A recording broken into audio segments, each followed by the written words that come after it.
You imagine the worst scenario.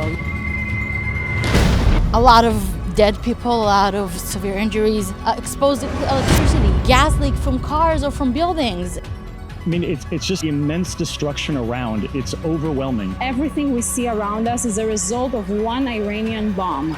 It's a dynamic, it still could be falling apart. I mean, the whole building can come down. Going on. It's not that the missile fell and that's it. You know, it's still going on event for hours and sometimes days. The most important thing in this type of thing is scoop and run. Find the injured, take him and run away to safety. To say bluntly, the amount of trauma, how do you handle this? I think this is part of what resilience is.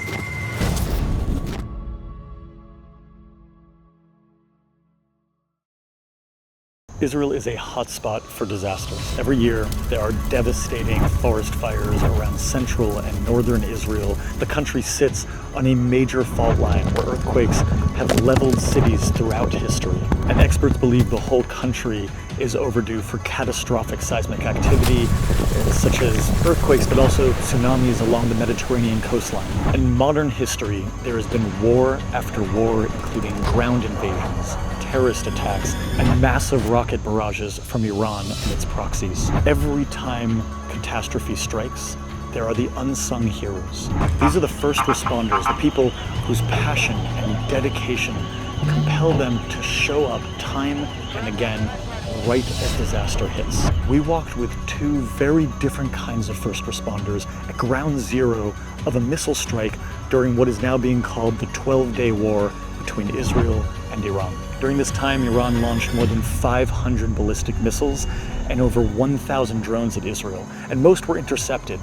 But over 30 missiles got through and hit populated areas or critical infrastructure. Many of the missiles were so large, they gutted entire neighborhoods. We wanted to understand what it's like to be there in the aftermath, when the dust is still settling and lives hang in the balance. First, Shir, a medical student who works with Levechad, One Heart, a civilian volunteer group that arrives just after impact to help survivors retrieve what's left from their homes and begin piecing their lives back together. Then Naomi, a volunteer medic with United Hatzalah. She's among the first on the scene, often arriving within minutes to provide critical life-saving care in the chaos. She literally runs into burning buildings to save people. I'm Eli Katzoff, and this is Through the Land.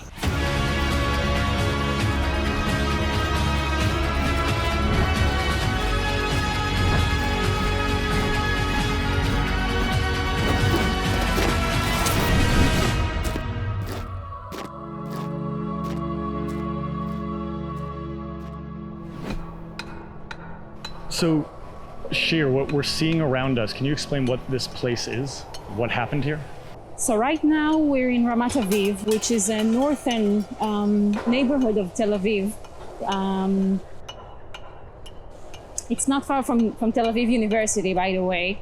And 2 days ago, at 7:30 in the morning, an Iranian missile hit this place and destroyed everything around us. I mean, you look around, it's like...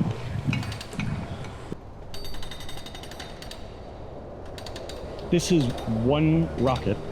Everything we see around us is a result of one Iranian bomb. I mean, it's just immense, the immense destruction around. It's overwhelming. There is Yes. so much.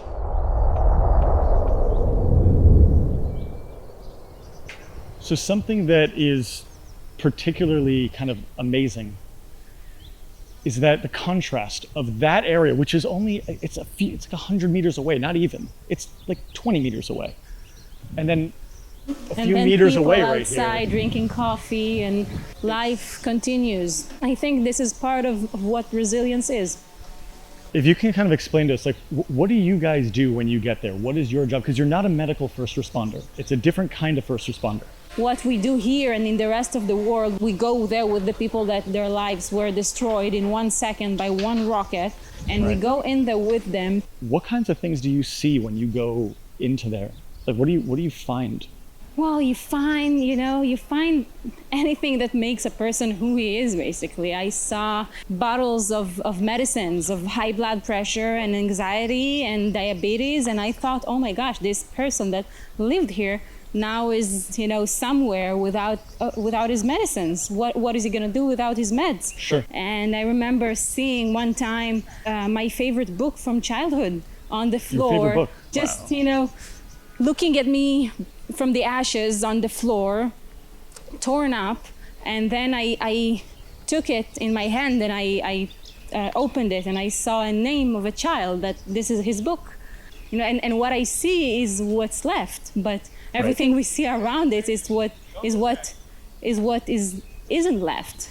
And after I came back home, I remember on the first day that I saw the disaster zone and the destroyed apartments and houses, I went back home and I got everything I care for into the mamad. So I started with, passports, money, Sure. jewelries, and then, you suddenly understand that, you like you want, if something like this, God forbid, happens in your home, you want your personal letters, you want your books, you want your, research data that you collected for years. Every day you are seeing people whose lives are wrecked. What have you seen and started to understand from seeing that over and over and over? Well, you understand that there are things that can help you go through anything, and one of those things is community. Community. I remember in September 2023 there was a huge earthquake in Morocco, and I went there with a delegation to help. And I will never forget one kid in one of the villages that were destroyed in this earthquake. We came to help, and we actually came as first responders. Back then we came as medical volunteers, and we saw his whole hands full with the scratches. He was all scratched on his hand, and we asked him what happened, and he told us that he digged and digged and digged into ruins until he took out two of his parents' bodies out of the ruins. And we felt so bad for him. We didn't know how to deal with what he just told us. But then he said, I will be okay. You know why I'll be okay? Because I have my community here. I have the village. And 3 weeks later, October 7th happened here. And that was something that I take with me through all the way. And, until it got to Tel Aviv, to the neighborhood, to our home. And when one has a community and people surrounding him, he will go through anything. And you see people, I saw people that everything they owed was destroyed, but they get up with their heads up because they know they're not alone. I just want to take a moment of your time to remind you about what Through the Land is. This is an independent video series where we engage in deep dive walk and talks with experts who devote their lives to the topics that we cover through the land of today's Israel. So if you like what we're doing, please subscribe, or even better, share this episode. By getting the word out there, it helps build our audience, and we want people to see these.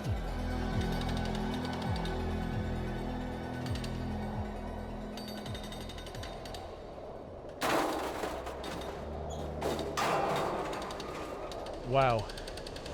Yep. So we have the destruction on the other side, and then you have this entire building, which is far from that. Yeah. And the whole front end is just obliterated Blown up. here. It's all blown up. And this is a senior facility, right? Yeah.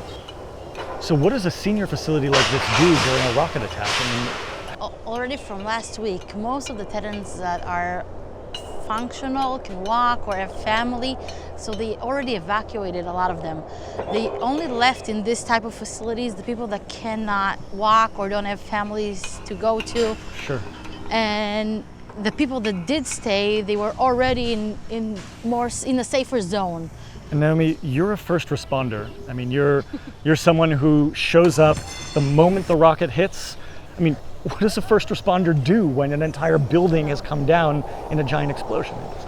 You imagine the worst scenario. You imagine a lot of dead people, a lot of severe injuries, exposed to electricity. You have gas leak from cars or from buildings. And That's true, because you're not just showing up to a scene that's a crime scene where it's almost still. It's not a specific scene. It's not a specific scene that you have, okay, Well, it's a car dynamic. accident. It's a car dynamic. accident, It still could be exactly, falling apart. The whole building it's can still come down. going on.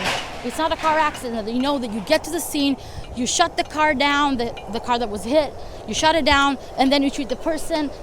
You don't have like a certain protocol because you need to use a lot of protocols in the same time. The most important thing in this type of thing is scoop and run. Is find the injured, take him and run away. If you need, then you do the minimal treatment you need to do in order to move that person away, Right. to safety.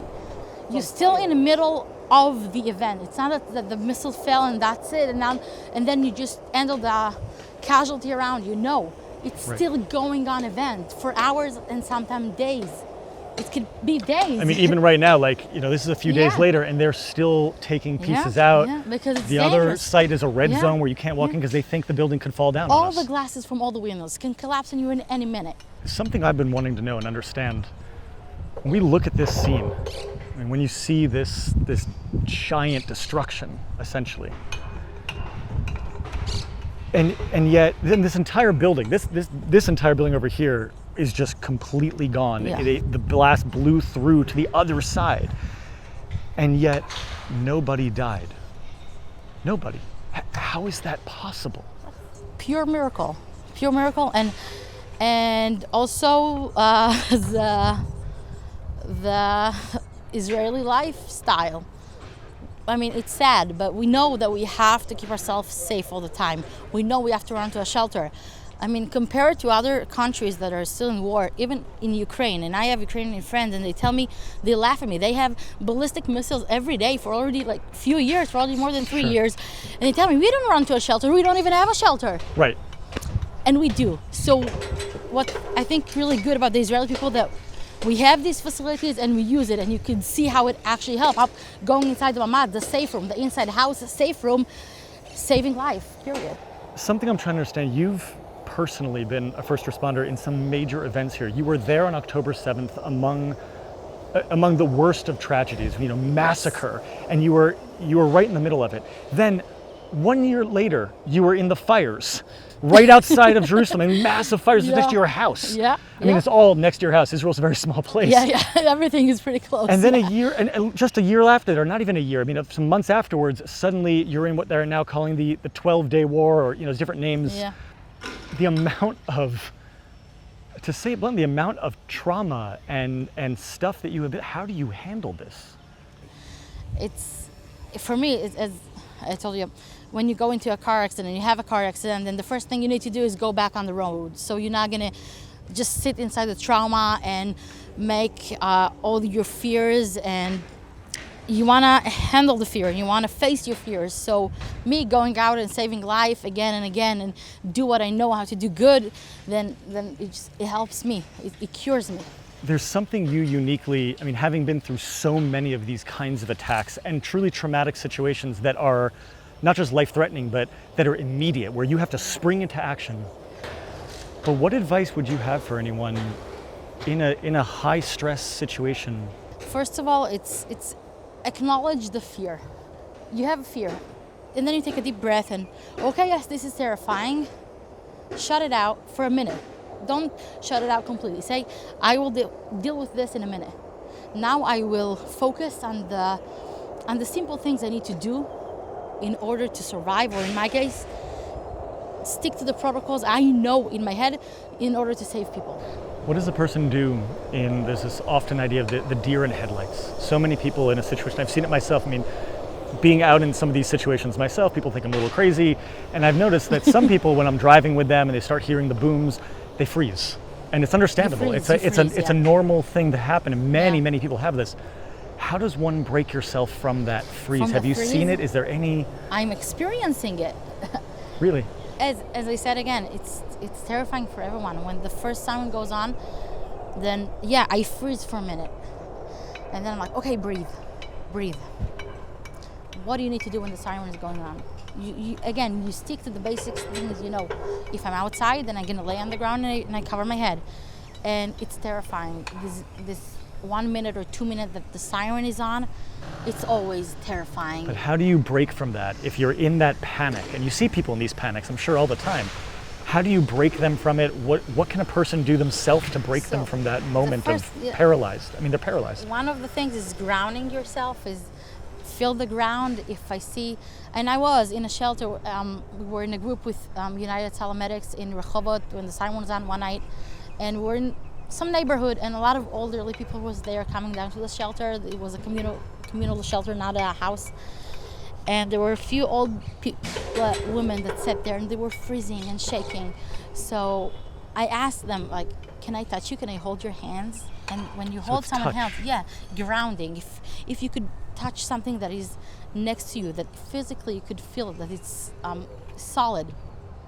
Even some kids hug blankets and teddy bears, or if you just hold someone's hand, or just, if you're by yourself and just touch the wall, ground yourself to something that is solid, and then that helps you to take the first deep breathe. You're like, okay, I'm breathing, I'm alive, I'm still, I'm here. And after you do that, you could close your eyes and open them again, and then look around you, and then you have more clarity. You could consider your next move more easily and more freely. Naomi, thank you. Thanks for taking the time with us today. Really. My pleasure. There's a kind of quiet bravery in what Shir and Naomi do. One steps in to save lives and the other to salvage the pieces that remain. But both rush towards destruction, not away from it. And their work is largely unseen, but it's critical. And work like this is being carried out by equally dedicated people around the world and across the region. It crosses all political lines, all ethnic lines, and even national boundaries, because the drive to save lives is a universal one. And first responders represent the very best of humanity in their commitment, passion, and concern for others. Please don't forget to like and subscribe to this channel and these videos. I'm Eli Katzoff, and this is Through the Land.